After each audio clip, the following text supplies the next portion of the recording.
Welcome to Not Milk Never Milk. Subscribe if you're lactose intolerant. You'll start by finding the prefab in the project window and verifying whether it's a variant or the root prefab. Once located, check nested children and components so you know what to expect. Create and save a temporary scene copy before any changes to avoid data loss. Now select the prefab and make sure prefab mode isn't locked. This lets you unpack safely.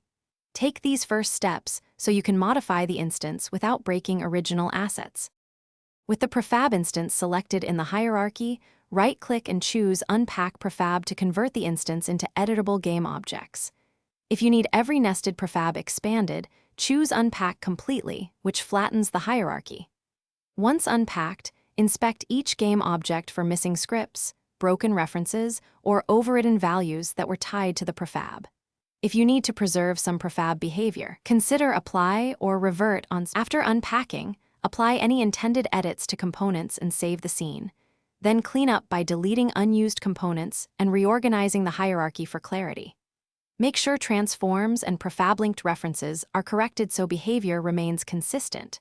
If something breaks, missing scripts or null references, reassign those fields, check console errors, and re-import the package or restore the original prefab from backup. One key troubleshooting tip: if many assets report missing scripts, revert to the saved scene copy and unpack selectively to isolate the problem.